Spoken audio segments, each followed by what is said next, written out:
Assalamualaikum warahmatullahi wabarakatuh. Salam sehat, salam sejahtera untuk kita semua.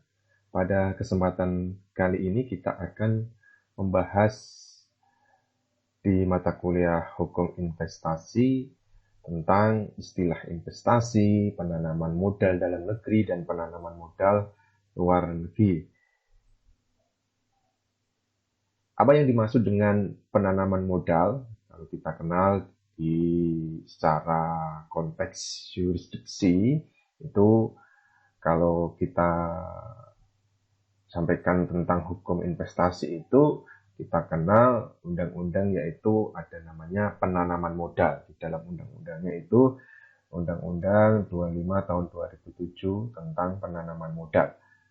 Istilah penanaman modal, ya, di dalam undang-undang tersebut, tepatnya di pasal 1 butir 1 Undang-Undang nomor 25 tahun 2007, itu yang dimaksud dengan penanaman modal adalah segala bentuk kegiatan penanaman modal, baik oleh penanaman modal dalam negeri dan penanaman modal asing untuk melakukan usaha di wilayah negara Republik Indonesia.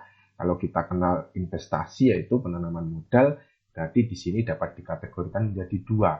Yang pertama adalah penanaman modal di dalam, ya, pemodal dari dalam negeri, dan yang kedua adalah pemodalnya dari modal asing. Nah, di dalam layar ini dapat diketahui bahwa di Undang-Undang Investasi tersendiri atau pengaturan tentang investasi penanaman modal itu, ya, di awal itu ada di 1967 Undang-Undang nomor 1 tahun 1967, yaitu tentang penanaman modal asing, ya. Kemudian diperbarui di Undang-Undang nomor 11 tahun 1970. Ya, ini dibagi menjadi dua bagian, dipisahkan. Yang kedua adalah penanaman modal dari dalam negeri, yaitu Undang-Undang, sisi lain Undang-Undang nomor 6 tahun 1968 tentang penanaman modal dalam negeri. Jungto yang diperbarui dengan Undang-Undang nomor 12 tahun 1970. Jadi kedua pengaturan, baik itu tentang penanaman modal asing maupun penanaman modal dalam negeri, itu dilakukan perubahan di 1970. Nah, untuk memberikan memberikan perubahan, kemudian sebagai pembaruan di dalam pengaturan terhadap pasar modal atau investasi, maka diperlukan sebuah pembaruan, ya.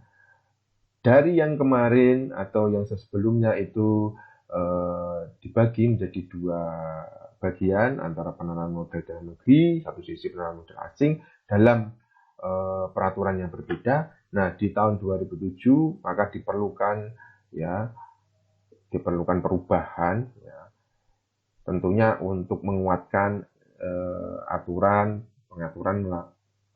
pengaturan di penanaman modal, pasar modal itu kemudian dijadikan satu, yaitu Undang-Undang nomor 25 tahun 2007 tentang penanaman modal, ya, disempurnakan, ya, jadi satu payung hukum. Mari kita lihat tentang bagaimana investasi atau pasar modal dipandang dari sudut ekonomi.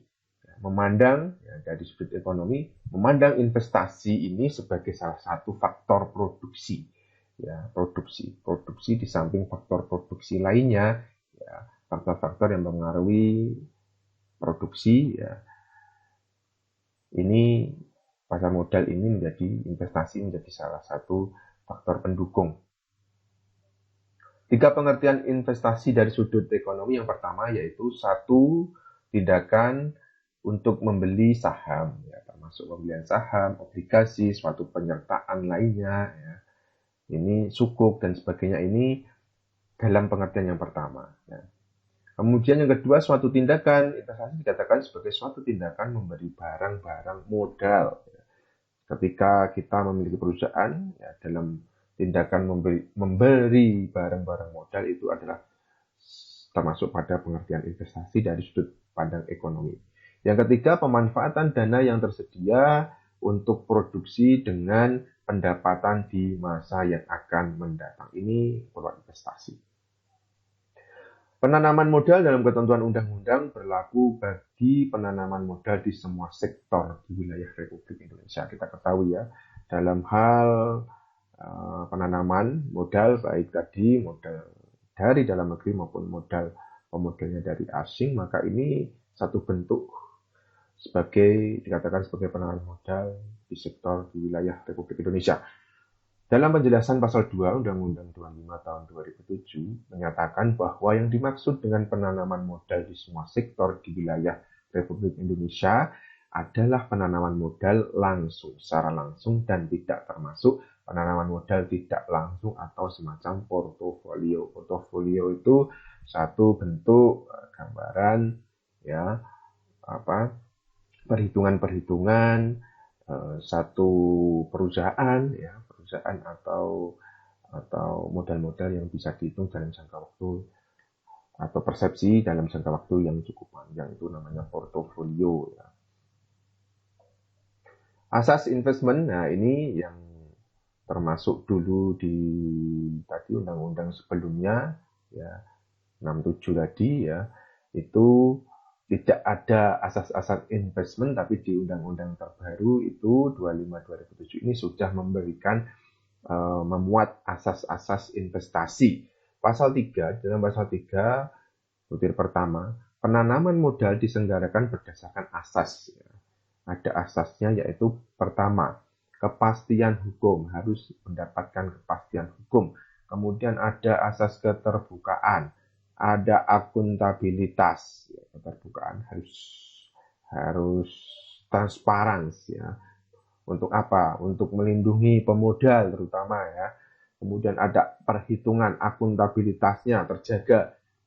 Kemudian ada perlakuan yang sama dan tidak membedakan dari mana itu, baik dari dalam negeri maupun dari modal asing, itu diperlakukan sama. Kemudian adanya asas kebersamaan dalam rangka menjaga marwah investasi ya. Kemudian ada efisiensi berkeadilan, kemudian ada berkelanjutan, berwawasan lingkungan ya. Pelaksanaan investasi itu juga harus mempertimbangkan lingkungan, kelestarian lingkungan dan sebagainya. Kemudian ada asas kemandirian dan keseimbangan kemajuan dan kesatuan ekonomi secara nasional. Itu asas-asas investasi yang ada dalam Undang-Undang Pasar Penanaman Modal. Tujuan penyelenggaraan penanaman modal antara lain untuk pertama, meningkatkan pertumbuhan ekonomi skala nasional, juga menciptakan lapangan pekerjaan, meningkatkan pembangunan ekonomi berkelanjutan, meningkatkan kemampuan daya saing dunia usaha skala nasional, ini sangat penting juga ya. Kemudian meningkatkan kapasitas dan kemampuan teknologi nasional, mendorong pengembangan ekonomi kerakyatan, mengolah ekonomi potensial menjadi kekuatan ekonomi secara nyata dengan menggunakan dana yang berasal dari dalam negeri maupun dari luar negeri. Tidak membedakan di mana itu pemodal atau dana yang diberikan, ya, yang diperoleh itu dari dalam negeri maupun dari luar negeri. Yang penting untuk atau dalam rangka menguatkan ekonomi nasional. Kemudian meningkatkan kesejahteraan masyarakat, ini capaian atau tujuan yang paling hakiki ya, kesejahteraan masyarakat. Tidak kesejahteraan oknum tertentu ya, investasi itu ya.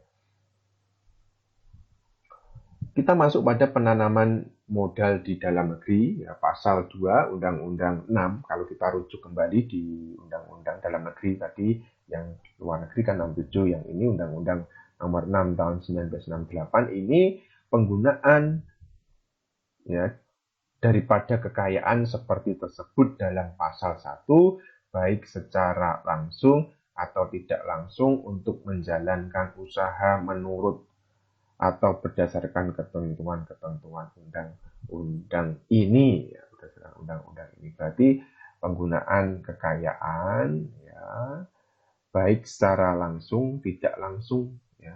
Kalau di dalam Undang-Undang 6 tahun 1968, Pasal 1 Undang-Undang 6 tahun 68 yang dimaksud dengan modal dalam negeri ya. Tadi di sini kan ditentukan kekayaan di dalam pasal 1. Nah, pasal 1 Undang-Undang 668 ini adalah bagian daripada kekayaan masyarakat di Indonesia, termasuk hak-hak, benda-benda, baik yang dimiliki oleh negara maupun swasta nasional. Ya. Di sini juga ataupun swasta asing yang berdomisili di Indonesia, berarti termasuk swasta ya, yang dimiliki asing namun perusahaan itu berada di domisili di Indonesia yang disisihkan dan disediakan guna menjalankan sesuatu usaha sepanjang modal tersebut tidak diatur oleh ketentuan-ketentuan pasal 2 Undang-Undang nomor 1 tentang penanaman modal asing ya, nomor 1 tahun 1967 tentang penanaman modal asing. Selama itu di luar yang dimaksud dalam penanaman modal asing.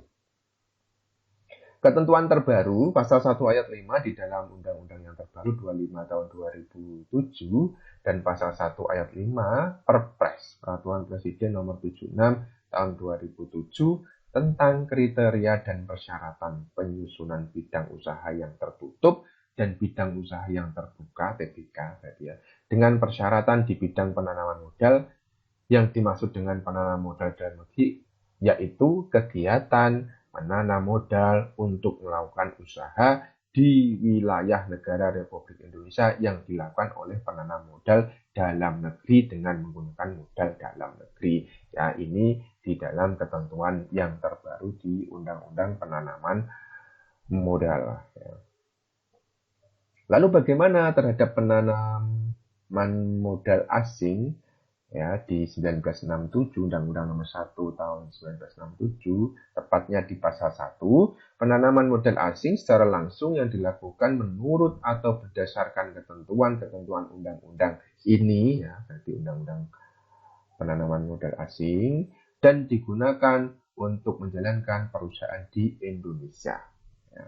Jadi penanaman modal dari asing namun digunakan untuk menjalankan perusahaan yang berada di Indonesia. Dalam arti bahwa pemilik modal secara langsung itu dia tahu tentang risiko dari penanaman modal yang dia lakukan. Ada risiko-risiko yang akan dihadapi ya, yang diketahui oleh pemilik modal. Pasal 2 ya tadi disebutkan ya. Pasal 2 Undang-Undang Nomor 167 tentang penanaman modal asing. Yang dimaksud tentang pengertian modal asing dalam undang-undang ini ialah yang pertama alat pembayaran luar negeri yang tidak merupakan bagian dari kekayaan devisa Indonesia. Ya, yang dengan persetujuan pemerintah digunakan untuk pembiayaan perusahaan di Indonesia selain devisa ya kekayaan Indonesia itu sendiri ya. Kemudian yang kedua, alat-alat untuk perusahaan termasuk penemuan-penemuan baru, novelty, milik orang asing, dan bahan-bahan yang dimasukkan dari luar ke dalam wilayah Indonesia. Selama alat-alat tersebut tidak dibiayai dari kekayaan devisa Indonesia. Ya, dikecualikan kalau dibiayai oleh devisa, kekayaan Indonesia walaupun berada di negara lain, itu tidak termasuk penanaman modal asing. Jadi penanaman yang dimaksud dengan penanaman pure murni ya di luar devisa milik Indonesia. Yang ketiga, bagian dari hasil perusahaan yang berdasarkan undang-undang ini diperkenankan untuk dilakukan transfer, tetapi dipergunakan untuk membiayai perusahaan di Indonesia. Berarti apa? Kedua-duanya, baik itu di Undang-Undang Penanaman Modal Asing 67 ini dan penanaman modal dalam negeri 68 itu tujuannya untuk menguatkan perekonomian di negara Indonesia. Ya, dua-duanya sama tujuannya.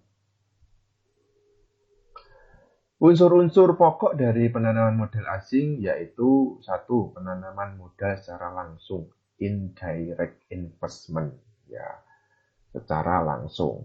Beli modal tetap, misalnya tanah, ya misalnya gitu ya. Terus kemudian bangun gedung secara langsung, indirect investment, ya. Terus kedua, penggunaan modal untuk menjalankan perusahaan di Indonesia, beli modal, beli bahan untuk produksi dan sebagainya. Kemudian yang ketiga, risiko yang langsung ditanggung oleh pemilik modal, termasuk risiko-risiko yang diketahui oleh pemilik modal dan itu habis pakai untuk, ya, bisa jadi habis pakai untuk melakukan produksi dan sebagainya. Lalu ketentuan terbaru PMA, ya, pasar modal asing, penanaman modal asing, yaitu pasal 1 ayat 3 Undang-Undang 25 tahun 2007 dan pasal 1 ayat 5 Peraturan Presiden nomor 76 tahun 2007 tentang kriteria dan persyaratan penyusunan bidang usaha yang tertutup dan bidang usaha yang terbuka dengan persatuan di bidang penanaman modal menyebutkan penanaman modal asing merupakan kegiatan menanam modal untuk melakukan usaha di wilayah Republik Indonesia yang dilakukan oleh penanam modal asing. Ya, sekarang terbuka, investasi itu terbuka. Kalau kita dengan modal sendiri belum cukup mampu, maka dibuka bagi penanam modal asing untuk ikut berpartisipasi membangun investasi di negara Indonesia. Baik yang menggunakan modal asing sepenuhnya maupun yang berpatungan dengan penanam modal dalam negeri. Jadi dua. Ya, bisa pemodal asing murni dan join, ya, antara pemodal asing dan pemodal dalam negeri. Itu menurut pasal 1 ayat 3 di Undang-Undang Penanaman Modal.